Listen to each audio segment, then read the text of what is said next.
ଆମ ସମସ୍ତଙ୍କର ପିଲାଦିନେ କିଛି ନା କିଛି ଭୂତ କାହାଣୀ ମନରେ ଗଢ଼ି ଉଠିଥାଏ ଏବଂ ଆମେ ତାକୁ ଜୀବନ ସାରା ମନେ ରଖିଥାଉ। ମୋ ପିଲାଦିନେ ହଦେଇ ମାହାର ଭୂତ ଏ ପର୍ଯ୍ୟନ୍ତ ମୋ ମନରେ ଉଙ୍କି ମାରେ। ଆମ ଗାଁ ଦେଇ ଗୋଟେ ଛୋଟ ନଈ ବୋହି ଯାଇଛି। ସେଇ ନଈ ପାର ହେଲେ ହଦେଇ ମାର ଘର ପଡ଼େ। ହଦେଇ ମା ତ କେବେଠୁ ଚାଲିଗଲାଣି। ହଦେଇ ମାର ଘର ଏବେ ଗୋଟେ ଖଣ୍ଡର ପାଲଟି ଯାଇଛି। ହଦେଇ ମାର ଘର ପଛପଟେ ଭଲ ଆମ୍ବ ଆଉ ପିଜୁଳିର ବଗିଚା ଥାଏ। ଆମେ 4-5 ଜଣ ସାଙ୍ଗ ମନରେ ଠାଣ ବାନ୍ଧିଲୁ ହଦେଇ ମାର ଘରକୁ ଯିବୁ। ହଦେଇ ମା ଆଜିକାଲି ତ ଆଉ ନାହିଁ। ତା ବଗିଚାରେ ଆମ୍ବ ପିଜୁଳି ବହୁତ ମିଠା ମିଠା ଫଳ ମିଳେ। ଆଉ ସେଠିକୁ ଭୂତ ଭୟରେ କେହି ଯାଉନଥିଲେ। ଆମେ ସାହସ ବାନ୍ଧିଲୁ। ଏବେ ତ ଖରା ଛୁଟି ଚାଲିଛି। ଏଇ ଦିନରେ ଆମେ ଯାଇ ହଦେଇ ମାର ବଗିଚାରୁ ପିଜୁଳି ଆମ୍ବ ଅଲଗା ସବୁ ଫଳ ସବୁ ଯାହା ଯାହା ଫଳିଥିବ ଘରକୁ ଧରି ଆସି ଆରାମରେ ଖାଇବୁ। ମୋର 4 ସାଙ୍ଗ ଭିତରେ ଭାରତୀ ଭାରି ସାହସୀ ଥିଲା। ମୁଁ ବି ସାହସୀ ଥିଲି, କିନ୍ତୁ ଟିକି ନା ଟିକେ ଡରୁକୁରି ଥିଲା। ସେ ମୋତେ କହିଲା, ଭୂତ ବାହାରିବନି ତ, ଯିବାନି। ମୁଁ କହିଲି, ହେ ଭୂତ ଆଜିକାଲି କ'ଣ ଅଛି, ଚାଲ ଯିବା, ଆରାମସେ ଖାଇବା ଆଉ କିଛି ଫଳ ଧରିକି ଘରକୁ ଆସିବା। ମୋ ଜେଜେମା ସବୁବେଳେ ହଦେଇ ମାର ବାଡ଼ି ଆଡ଼କୁ ଯିବାକୁ ମନା କରେ। ସେ ସବୁବେଳେ କୁହେ ସେଠାରେ ହଦେଇ ମାର ଆତ୍ମା ରହିଛି, ତୁ ଜମା ତା ବଗିଚା ଆଡ଼େ ଯିବୁନି। ମୁଁ ପଚାରିଲି, ଜେଜେମା ଏଇ ହଦେଇ ମା କିଏ ଆଉ ହଦେଇ କୁଆଡ଼େ ଗଲା? ଆଉ ସେମାନେ ଏକୁଟିଆ ଘର କରି ନଈ ସେପଟେ ଏମିତି ଜଙ୍ଗଲ ଏରିଆରେ କାହିଁକି ରହୁଛନ୍ତି? ମୋ ଜେଜେମା କହିଥିଲା, ହଦେଇ ମା ନୂଆ କରି ଆମ ଗାଁକୁ ବାହା ହୋଇ ଆସିଥିଲା। ଆମ ଗାଁ ଭିତରେ ସେମାନଙ୍କର ଘର ଥିଲା। ହେଲେ ଅଳ୍ପ କେଇଟା ଦିନ ପରେ ତା ସ୍ୱାମୀର ଅର୍ଥାତ୍ ହଦେଇ ବାପାର ଦେହ ଟିକେ ଖରାପ ହେଲା। ଧୀରେ ଧୀରେ ଜଣାପଡ଼ିଲା ତାକୁ କୁଷ୍ଠରୋଗ ହୋଇଛି ବୋଲି। ଗାଁରେ ନିଆଁ ପାଣି ବନ୍ଦ ହେଇଗଲା। ବିଚରା କରିବେ କ'ଣ? ସେଥିପାଇଁ ସେମାନେ ନଈ ସେପଟେ ଘର କରିକି ରହିଗଲେ। କିଛି ଦିନ ପରେ ହଦେଇ ବାପା ଭଲ ହୋଇଗଲା। ହେଲେ ଗାଁ ଲୋକ ତଥାପି ବି ତାକୁ ବାସନ୍ଦ ଭଳି ମନେଇଲେ।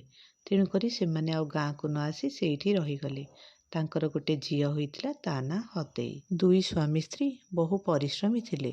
ତେଣୁକରି ସେମାନେ ନଈ ପଠାରେ କରିଥିବା ଘର ଚାରିପଟେ ଆମ୍ବ ପିଜୁଳି ଆଦି ବହୁ ଗଛ ଲଗେଇ ବଗିଚା ତିଆରି କଲେ। ଆଳୁ ବାଇଗଣ ମୂଳା ଟମାଟୋ କୋବି ଆଦି ପରିବା ଚାଷ ବି କରୁଥିଲେ। ଫଳମୂଳ ବିକି ଏ ଦୁହିଁଙ୍କର ସଂସାର ବହୁତ ଭଲ ଭାବରେ ଚଳି ଯାଉଥିଲା। ସହସା ତାଙ୍କ ଭାଗ୍ୟ ଫାଟିଲା, ହଇଜା ବ୍ୟାପିଲା। ଘରର 3 ପ୍ରାଣୀ ଯାକ ଝାଡ଼ା ବାନ୍ତି ହେଲେ। ଝାଡ଼ା ବାନ୍ତିରେ ବାପା ଝିଅ ଆରପାରିକୁ ଚାଲିଗଲେ। ହଦେଇ ମା ଏକା ବଞ୍ଚିଗଲା। ସେଇ ଦିନଠୁ ହଦେଇ ମା ସେଇ ଘରଟିରେ ଏକାକୀ ପଡ଼ି ରହିଥିଲା। ତା ଭିତରେ ସେ ବହୁତ ଚିଡ଼ଚିଡ଼ା ହେଇଯାଇଥିଲା। ସେ ବଗିଚାକୁ ବା ତା ବାଡ଼ିକୁ କେହି ଲୋକ ଆସୁଥିବାର ଦେଖିଲେ ଆଗରୁ ସେ ଖୁସି ହେଉଥିଲା। ଏବେ କିନ୍ତୁ ଲୋକ ଦେଖିଲେ ତାଙ୍କୁ ଚିଡ଼ି ଯାଉଥିଲା ଆଉ ମାରି ଗୋଡ଼ଉଥିଲା। ହଦେଇ ମା ଏଇ 4-5 ବର୍ଷ ତଳୁ ଚାଲିଗଲା। ତାର ଶବ ତାର ସେଇ ଘରେ 5-7 ଦିନ ପଡ଼ିଲା ପରେ ଗାଁର କିଛି ଯୁବକ ନଈକୂଳେ ଭୋଜି କରିବାକୁ ଯାଇଥିଲେ ଆଉ ଗନ୍ଧ ବାରି ଦେଖିଲେ ହଦେଇ ମା ମରିଯାଇଛି। ତାର ସତ୍କାର କରିଥିଲେ। ଆଉ ସେଇ ଦିନଠାରୁ ସେଇ ଏରିଆକୁ ପ୍ରାୟ କେହି ଯାଆନ୍ତିନି। କହନ୍ତି କି ହଦେଇ ମାର ଭୂତ କାଳେ ସେଠି ବୁଲୁଛି। ମୋ ଜେଜେମା ଏଇ କାହାଣୀଟି ମୋତେ ଶୁଣେଇଲା ବେଳେ ବାରମ୍ବାର ତାଗିଦ କରି କହିଥିଲା, ଦେଖ ମା, ତତେ ଯିଏ ଡାକୁଛି ଡାକୁ, ତୁ ସେ ଜାଗାକୁ ଜମା ଯିବୁନି। ମୁଁ ବି ସୁନା ଭଳିଆ ମୋ ଜେଜେମା କଥାରେ ହଁ ଭରିଥିଲି। ହେଲେ ଆଜି ସାଙ୍ଗମାନେ ଯେତେବେଳେ ସେଇ ହଦେଇ ମାର ବାଡ଼ିକୁ ଯାଇ ପିଜୁଳି ଖାଇବା କଥା କହିଲେ, ମୁଁ ତାଙ୍କ କଥାକୁ ଟାଳି ପାରିଲି ନାହିଁ। ଯାହା ହେଉ ଆମେ 5 ଜଣଙ୍କ ସାଙ୍ଗ ନଈ ପାର ହେଇ ସେଇ ନଈ କୂଳର ଛୋଟ ଜଙ୍ଗଲଟିରେ ଥିବା ଏଇ ପାଦ ଚଲା ରାସ୍ତା ଦେଇକି ଚାଲିଲୁ ଆମେ ହଦେଇ ମାର ଘର ପାଖକୁ। ଏଇ ଜଙ୍ଗଲ ରାସ୍ତାରେ ଚାଲିଲା ବେଳେ ସତେ ଯେମିତି ଲାଗୁଥିଲା ମୋ ପଛେ ପଛେ କିଏ ଗୋଟେ ଚାଲୁଛି। ତାର ପାଦ ଶବ୍ଦ ମୋତେ ଶୁଣାଯାଉଛି।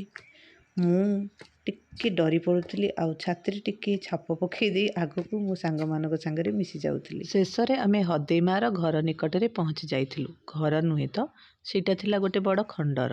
ଘରଟା ପୁରା ଭାଙ୍ଗି ରୁଜି ଯାଇଥିଲା। ଚାରିପଟେ ଅସନା ଭରି ରହିଥିଲା ଆଉ ନୁଆଣି ବି ଭରି ରହିଥିଲେ। ଏଇଟା ଗୋଟେ ଯାହା ହଉ ଟାଇଲ ଘର ଥିଲା। ଆମେ ତାପରେ ତାର ବାଡ଼ିକି ଗଲୁ। ବାଡ଼ିରେ ପିଜୁଳି ସବୁ ପାଚିକି ତଳେ ବି ପଡ଼ିଯାଇଥିଲା। ଆଉ ଆମ୍ବ ଗଛରେ ବହୁତ ବଡ଼ ବଡ଼ ଆମ୍ବ ବି ହେଇଥିଲା। ଇଏ କାଳେ ବାରମାସୀ ପିଜୁଳି ଏଠି ଫଳେ।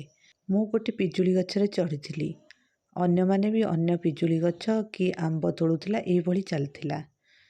ମୋତେ ହଠାତ୍ ଶୁଣାଗଲା ଗୋଟେ ବଡ଼ ସ୍ୱର, କିଏ ରେ ମୋ ଗଛରେ ଚଢ଼ୁଛ, ମୋର ଖାଉଛ? ମୁଁ ଚମକି ପଡ଼ିଲି। 4-6ଟା ପିଜୁଳି ହାତରେ ଧରିଥିଲି, ସେ ଧପ୍ ଧପ୍ କରି ତଳେ ଖସି ପଡ଼ିଲା। ଆଉ ମୁଁ ବି ଜାଣିନି ମୁଁ ଗଛ ତଳକୁ କେମିତି ଆସିଲି। ମୁଁ ଚାରିଆଡ଼କୁ ଅନେଇଲି, ମୋ ସାଙ୍ଗମାନେ ଆଖପାଖରେ ନଥିଲେ। ମୋ ଦେହରୁ ପୁରା ଝାଳ ନିଗିଡ଼ି ଗଲାଣି। ଚାରିଆଡ଼କୁ ଡରି ମରି ମୁଁ ଚାହିଁଲି, କିଏ କାଳେ କେଉଁଠି ଅଛି। ଗଛ ପଛପଟୁ ମୁଁ ଗୋଟିଏ ସ୍ତ୍ରୀ ଲୋକକୁ ଦେଖିଲି। ଇରେ ମା, ଏଇଟା ହଦେଇ ମାର ଭୂତ କି କ'ଣ? ମୁଁ ଡରିଗଲି। ଭୂତ ଜୋର ଜୋର କରି କହୁଥିଲା, ତୁ ପରା ନାରାୟଣ ସ୍ୱାଇଁର ନାତୁଣୀ, ଯା ଯା, ସେ ଭଲ ଲୋକ, ସେଇଥିପାଇଁ ତତେ ଆଜି ଛାଡ଼ିଦେଲି। ଆଉ ଯଦି ମୋ ବାଡ଼ିକି ଆସିବୁ ତୋର ରକ୍ଷା ନାହିଁ। ଏତିକି ଶୁଣି ମୁଁ ପରିସ୍ରା କରି ପକେଇଲି। ଆଉ କି ସେ ଜାଗାରେ ରୁହେ? କୁଦା ମାରି ସେଠୁ ଧାଇଁଲି। ଯେଉଁ ରାସ୍ତାରେ ଆସିଥିଲି ସେଇ ରାସ୍ତାରେ ଧାଇଁଲି। ଆଉ ସାଙ୍ଗମାନଙ୍କୁ ବି ଅପେକ୍ଷା କରିଲିନି। ଧାଇଁ ଧାଇଁ ଆସି ନଈ କୂଳରେ ପହଞ୍ଚିଲି। ଆଉ ଟିକେ ଦମ୍ଭ ନେଲି। ଆଉ ସେଠାରେ 2-3 ଜଣ ଲୋକଙ୍କୁ ଦେଖିଲି। ତାଙ୍କୁ ଦେଖି ମୋର ସାହସ ଫେରି ଆସିଲା। ମୁଁ ଲଥ୍ କରି ବସି ପଡ଼ିଲି।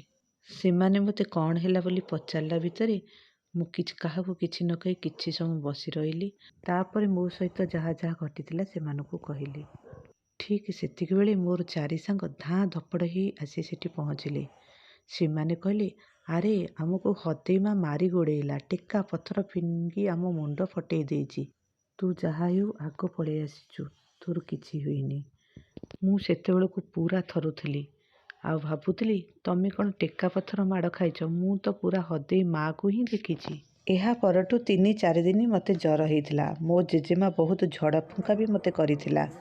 ଯାହା ହଉ ମୁଁ ଭଲ ହେଲି। ଏବେ ଭଲ ଚାକିରି ବାକିରି କରି ବାହାରେ ରହୁଛି। ଯେବେ କେବେ ବି ମୁଁ ଗାଁକୁ ଯାଏ, ସେଇ ବାଟ ଦେଇକି ଗଲାବେଳେ ମୋର ହଦେଇ ମା ମନେ ପଡ଼େ। ସେ ନଈରେ ବ୍ରିଜ୍ ହେଇସାରିଲାଣି। ହଦେଇ ମାଆର ଘର ବି ତ ଆଉ ନାହିଁ, କୁଆଡ଼େ ମାଟିରେ ମିଶିଗଲାଣି। ସେଠି ଏବେ ଗାଁର ପମ୍ପ ହାଉସ୍ ରହିଛି। ହେଲେ ସେଇ ରାସ୍ତା ଦେଇ ଯେତେବେଳେ ମୁଁ ଯାଏ, କାର୍ ଭିତରେ ଥାଇ ମଧ୍ୟ ମୋତେ ଲାଗେ ହଦେଇ ମାଆର 2ଟା ତରାଟ ଆଖି ଯେମିତି ମୋତେ ଅନେଇ ରହିଛି। ଯଦି ଆପଣଙ୍କର ବି ଏମିତି କିଛି ପିଲାଦିନର ଅନୁଭୂତି ଥାଏ, ଆପଣ ମୋତେ କମେଣ୍ଟସ୍ କରି ଜଣାଇ ପାରିବେ। ଆଉ ହଁ, ଭିଡ଼ିଓଟି ଭଲ ଲାଗିଥିଲେ ସବସ୍କ୍ରାଇବ୍ କରିବାକୁ ଭୁଲିବେ ନାହିଁ।